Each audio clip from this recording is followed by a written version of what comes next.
This is Martin Shivington and welcome to Module 8 of Google Semantic Search with myself and with David Amerland.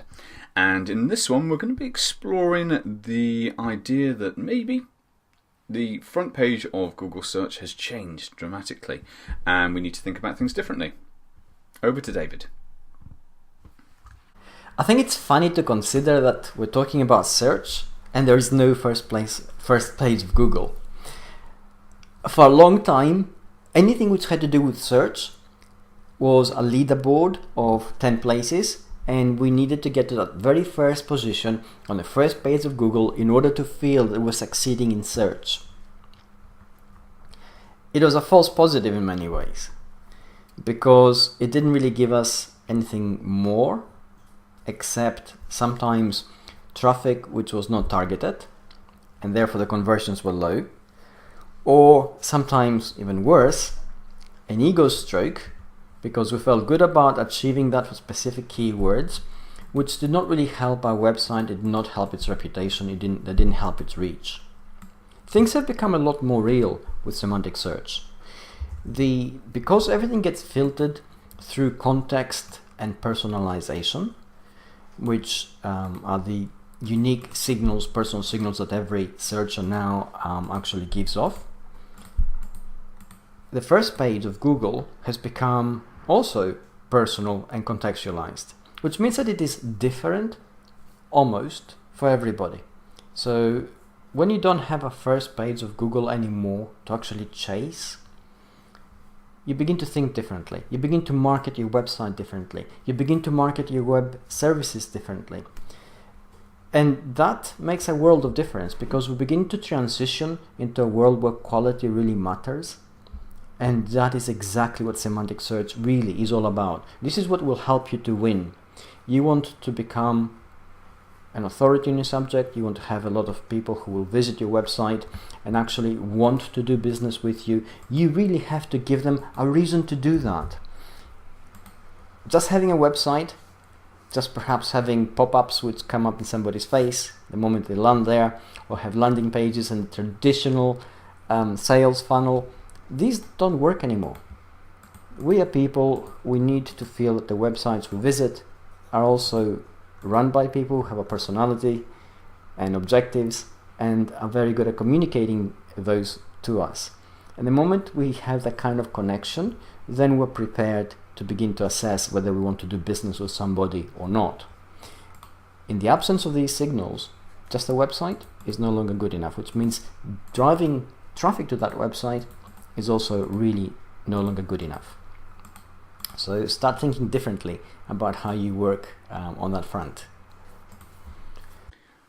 Okay, if things have changed, then let's have a look at what you're going to need to do to achieve success in the semantic web. Now, success in search in a semantic web is totally different today. Because if we don't have a first page of Google anymore, how do we feel that we actually are getting somewhere? Well, how have we felt that our business is doing well before the web? How did we feel that we were getting somewhere then?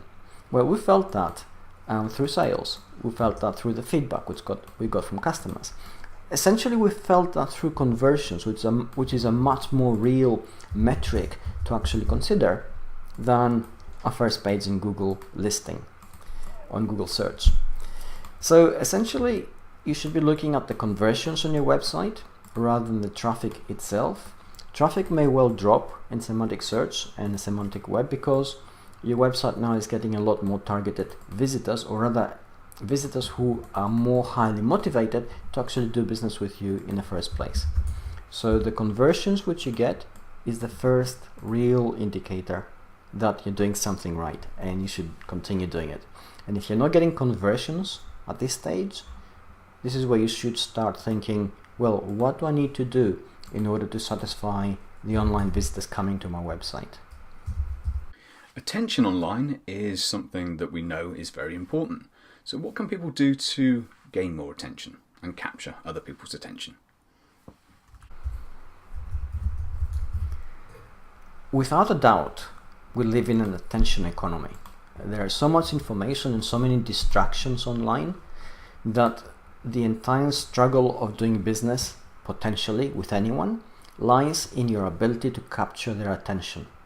The only way you can really succeed in this is by having high visibility in search, and by that I no longer mean a high position on Google's first page, but you should be coming up for a plethora of search queries. And the more search queries your website comes up for, which are totally relevant to what you're doing and totally relevant to what your website is actually about, then the more is the likelihood that you will get the people who you need to get. You'll have caught their attention by appearing in search, by appearing perhaps in social media networks where your website is talked about or referred to, by appearing on a stream in YouTube through videos perhaps, or in one of the image sharing sites through high quality images, and then you get a traffic from that. And I know a lot of people find sometimes it's a little bit fluffy around the edges. So let's have a look with David at the importance of metrics. So how do you basically begin to act differently? What do you need to take into account? Well, the features and the activities and the metrics which you need to have in place now are different again. So you need high quality images, for instance. You need to start coming to terms a little bit with structured data.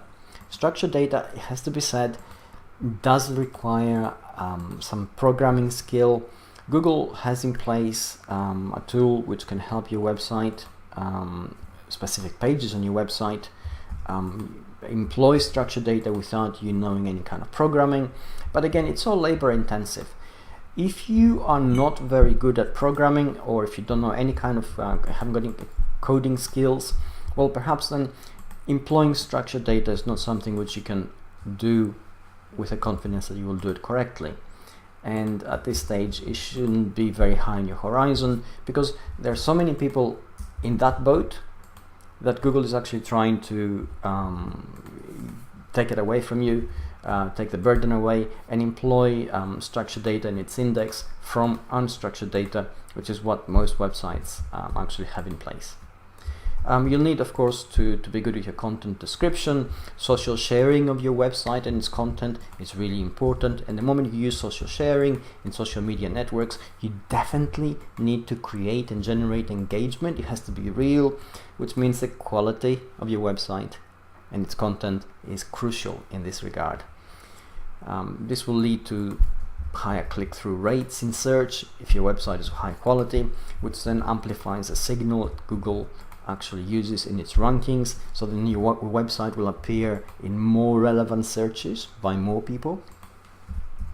And it goes like this.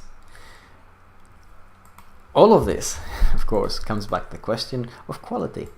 And here, you need to start thinking again. It's a mind set shift which needs to take place in order for you to start thinking of the content which you create in terms of the people whom you are targeting.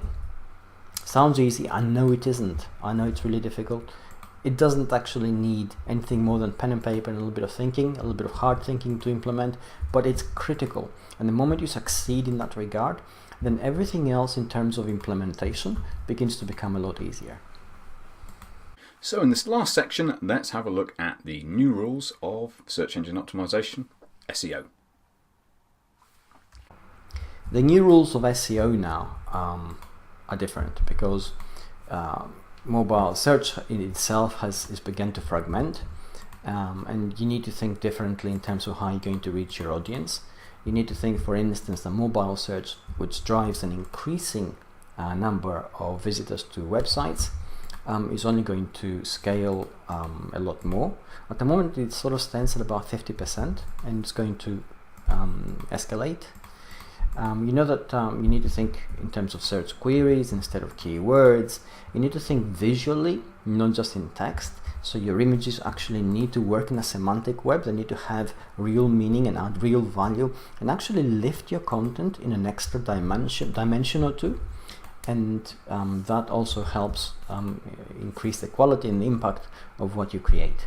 You need to think of social media networks. Certainly, whatever you create cannot just stay in your website. If it does, it's inert. inert content, your website does absolutely nothing to help your search rankings, and certainly will not help your online business. And you need help in terms of apps.